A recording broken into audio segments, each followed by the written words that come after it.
नमो तस्स भगवतो अरहतो सम्मा सम्बुद्धस्स। महामानव बुद्धलाई राम्रोसँग चिनेका अनि उहाँको मानवीय शिक्षालाई राम्रोसँग बुझेका प्रत्येक व्यक्तिहरूले जुनै पुण्य वा धर्म कार्य गर्दा त्यसको अन्तमा आफूले प्राप्त गरेको पुण्य प्रभावले सम्पूर्ण सत्व प्राणीहरूको मङ्गल होस्, कल्याण होस्, सुखी निरोगी होस् तथा दिवंगत सबैलाई पुण्य प्राप्त गरी परलोक जीवन राम्रो होस् भनी कामना गरिन्छ। आफूले प्राप्त गरेको जुनै पुण्य कार्यमा उदार हृदय राखेर सबैप्रति मैत्रीपूर्वक पुण्य अनुमोदन गर्नु बौद्ध विशेषता नै रहेको छ। आफूले प्राप्त गरेको पुण्यलाई सबैको हित कल्याणार्थ छोडिदिनुलाई नै बुद्ध शिक्षामा पुण्यानुमोदन भनिन्छ। पुण्यानुमोदन गर्नको लागि आफूहरूले पनि सबैभन्दा पहिला पुण्य सञ्चय गरेको हुनुपर्दछ। हृदयं पुनातीति पुण्यं अर्थात् राम्रो काम गरेर मन प्रसन्न हुने, कपासरी हलुको हुने स्वभावलाई नै पुण्य भनिन्छ। आफ्नो बोली वचन राम्रो बनाउनु, शरीरबाट गरिने कामहरू निर्दोष बनाउनु अनि आफ्नो मनलाई समेत शुद्ध पार्नु नै पुण्य हो। बुद्धको उपदेश अनुसार दान, शील, भावना गर्नु, अरूको उपकार गर्नु पुण्य हो।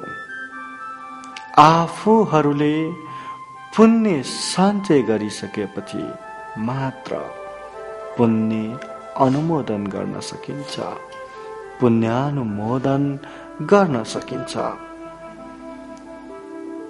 पुण्यानुमोदन भन्नाले मुख्यतः दिवंगत भइसकेका आफन्तहरूलाई आफूहरूले पुण्य सञ्चय गरी पुण्य छोडिदिनु तथा दिवंगतहरूको परलोक जीवन राम्रो कामना गर्नु भन्ने बुझिन्छ। यसका बावजुद पनि जीवित सत्व प्राणीहरूको हित कल्याण कामना गर्नु, देश परिवेशको स्वस्ति शान्ति कामना गर्नु पनि पुण्यानुमोदन नै हो। पुण्यानुमोदनको परम्परा 2600 वर्ष अघि भगवान बुद्धको समयदेखि नै चलिआएको कुरा ग्रन्थहरूमा उल्लेख भएको छ। मानिसहरू जन्म हुन्छ, जवान हुन्छ, अर्धवयस र वृद्ध हुन्छ अनि एक दिन सबै छोडेर वर्तमान जीवन समाप्त पार्छ, मर्दछ। मर्ने व्यक्तिले सबै सम्बन्ध र नाता भनेको चितासँगै जलाएर खरानी बनाइसकेको हुन्छ। त्यसो भए तापनि के हाम्रो सम्बन्ध त्यही समाप्त भएको हुन्छ र? कदापि हुँदैन। अनि यो मानव गुणधर्म पनि होइन। हामी मानिस हौं, सर्वश्रेष्ठ कहलाएका प्राणी हौं। यदि हामी केवल खाने, बस्ने, सुत्ने, बाँच्नको लागि संघर्ष गर्ने अनि सन्तान उत्पादन गर्नेमा मात्र सीमित हुने हो भने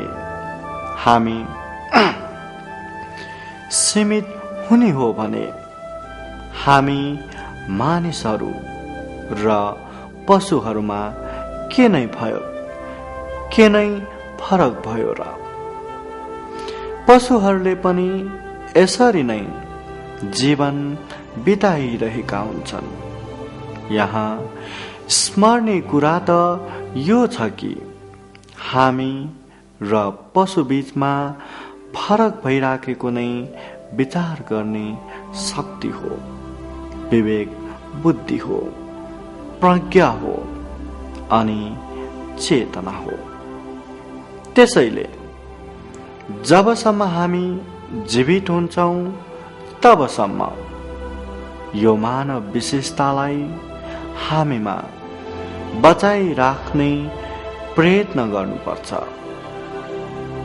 अनि निश्चित यो पनि छ कि जबसम्म हामीमा मानव विशेषता हुन्छ तबसम्म जुनै आफन्तहरू दिवंगत भएर गए पनि उनीहरूसँगको सम्बन्ध मसानमै समाप्त हुँदैन, बरु उनीहरूको गुण र उपकारलाई स्मरण गरेर मानव कर्तव्य अनुसार गर्नुपर्ने राम्रो कुशल काम कुरा गर्ने र त्यसको अनुभवले दिवंगत व्यक्तिहरूको परलोक जीवन राम्रो होस्, सुगति प्राप्त होस् भनी कामना गर्ने गरिन्छ।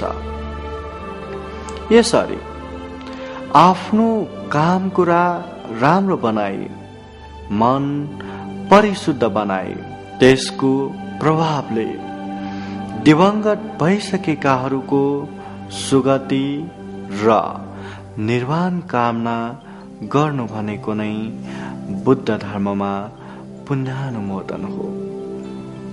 हुन त प्राणीहरू मरेर कहाँ कस्तो ठाउँमा कसरी पुगेको छ त्यो हामीलाई थाहा छैन। फेरि दिवंगतहरूलाई सम्झेर पुण्य सञ्चय गरी पुण्यानुमोदन गरिए तापनि उनीहरूलाई नै लाग्यो वा लागेन त्यो पनि थाहा छैन। न त दिवंगतहरूले मलाई पुण्य लाग्यो वा लागेन आएर भन्न आउने नै हो। त्यसो भए तापनि दिवंगतहरूलाई पुण्यको अभाव भइराख्यो र पुण्यको आवश्यकता भइराख्यो भने उनीहरूलाई हामीले छोडेको पुण्य प्राप्त हुने कुरा पनि भगवान बुद्धले बताउनु भएको छ। राजा मिलिन्दले नागसेन स्थावीरलाई प्रश्न राख्दछ, भन्ते नागसेन, कति मानिसहरू दान दिएर त्यसको पुण्य मरेका पूर्वजहरूलाई दिन्छन्, तिनीहरूले के त्यसको कुनै फल पाउँछन्? नागसेन स्थावीर भन्नुहुन्छ, महाराज, कसैले पाउँछन्, कसैले पाउँदैनन्। राजा मिलिन्दले फेरि सोध्दछ, भन्ते, कसले पाउँछ र कसले पाउँदैन? नागसेन स्थावीरको उत्तर थियो, महाराज, जो नरक वा स्वर्गमा पुगेको छ, पशु पन्छी आदि तल्लो चोलामा जसको जन्म भएको छ वा प्रेत योनिमा आएका 3 प्रकारका पूर्वजहरूले पुण्य पाउन सक्दैनन्। जस्तो 1 वन्तासिक अर्थात् छात खाने प्रेत, 2 खुप्पी पासी अर्थात् भोक र तिर्खाले सताएका प्रेत र 3 निजा मतन्निक अर्थात् व्याकुल भएका प्रेत। तर जो परदत्तोपजीव प्रेत छन् उनीहरूलाई अवश्य पुण्य प्राप्त हुन्छ। उनीहरूलाई पनि स्मरण गरेमा मात्र प्राप्त हुने गर्दछ। यस्तो बेलामा राधा मिलिन्द भन्दछ, भन्ते नागसेन, त्यसो भए त उनीहरूको दान निरर्थक हुन्छ, असफल हुने हुन्छ, जसको कुनै फल नै छैन। जसको नाममा दान दिन्छ उसले कुनै पुण्य नपाउनाले त्यो दान त व्यर्थै भयो। नागसेन स्थावीर फेरि बुझाउनुहुन्छ, होइन महाराज, त्यो दान बिना कुनै फल नभएको वा व्यर्थ नभएको हुँदैन। दिनेदायक आफैले त्यसको फल भोग गर्दछ। जस्तै कसैले मिठो भोजन तयार गरेर आफ्नो नाता पर्ने कहाँ लैजान्छ। यदि उसको नातेदारले त्यो कोसेली स्वीकार गरेन भने के त्यो सबै नष्ट हुन्छ र? अवश्य हुँदैन। त्यो जसको थियो उसैको हुन्छ। ठीक यसरी नै दायकले त्यस दानको फल भोग गर्दछ। फेरि कुनै मानिस कोठाभित्र पस्यो जसमा निस्कनका लागि अर्को ढोका छैन भने ऊ कुन ढोकाबाट निस्कन्छ? निश्चय पनि त्यही ढोकाबाट निस्कन्छ जुन ढोकाबाट ऊ छिरेको थियो। यसरी नै दिवंगतलाई पुण्य नलागे पनि त्यसको फल दायकले नै भोग गर्दछ। बुद्ध शिक्षामा पुण्यानुमोदन गर्ने विधि पनि आफ्नै तरिकाको छ। सम्भव भएसम्म कुनै एउटा करुवामा भरिएको पानी लिने र त्यो पानी पुरै अत्नी खालको एउटा भाँडा वा बाटा लिने, त्यसमा एउटा सानो कचौरा पनि हाल्ने।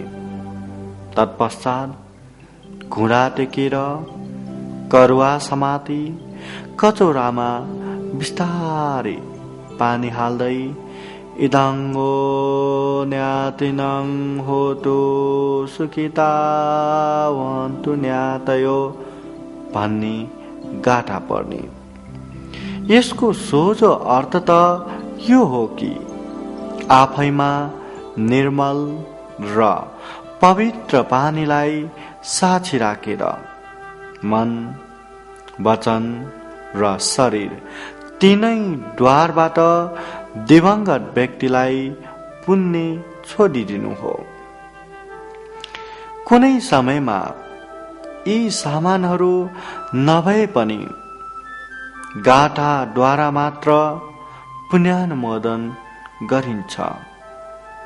मध्यम मार्गी बुद्ध शिक्षा भएकोले यस्तै गर्नुपर्छ त्यस्तै गर्नुपर्छ भन्ने कट्टरता भने यहाँ केही पनि छैन।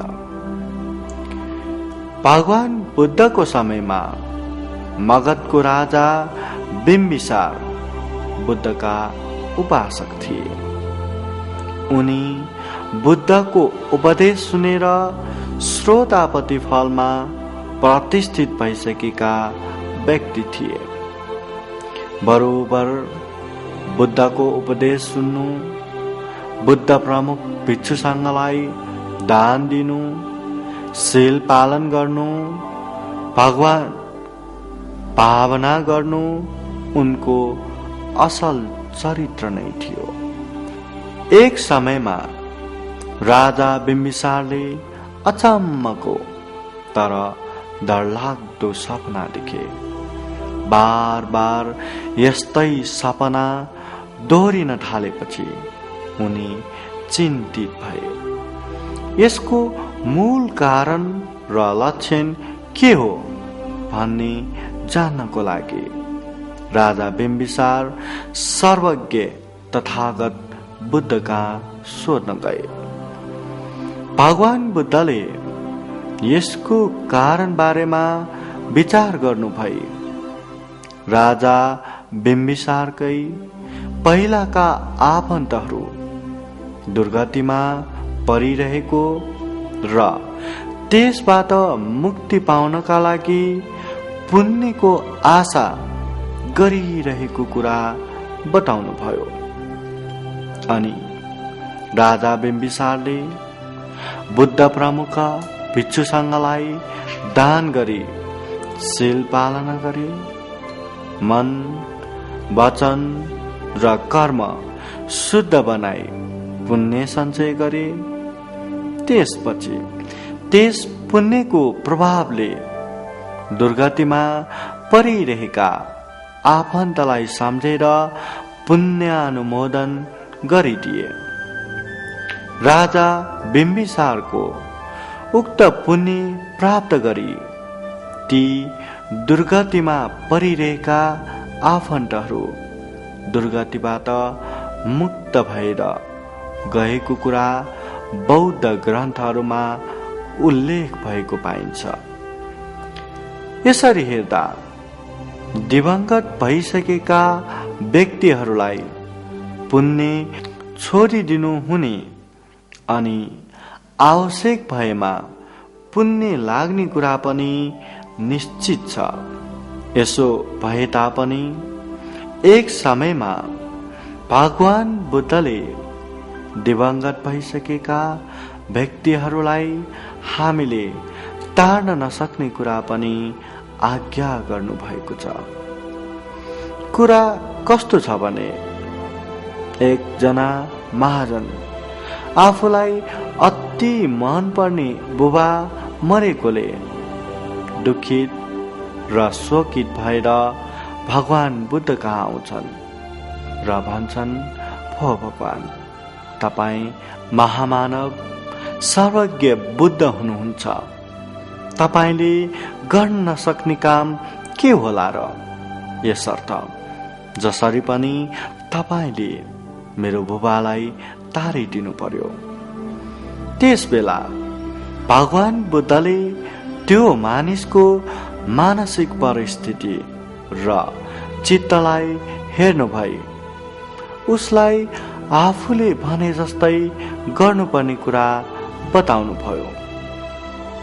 आफ्नो बुबालाई तार्न ऊ जे गर्न पनि तयार रहेको कुरा बतायो। तब भगवान बुद्धले महाजनलाई दुईटा माटोको गाग्री समात्न लगाए। एउटामा बालुवा र अर्कोमा घिउ राख्न लगाए। भगवान बुद्ध सरासर नदीको किनारामा पुग्नुभयो। त्यसपछि त्यो महाजनलाई बालुवा भएको गाग्री पानीमाथि फुटाउन लगाए। महाजनले त्यस्तै गर्यो। गाग्री फुटेर त्यसभित्रको सबै बालुवा पानीभित्र पस्यो। बुद्धले घिउ भएको अर्को गाग्री पनि पानीमाथि फुटाउन लगाउनु भयो। त्यसभित्रको घिउ भने पानी माथि नै तैरिरह्यो।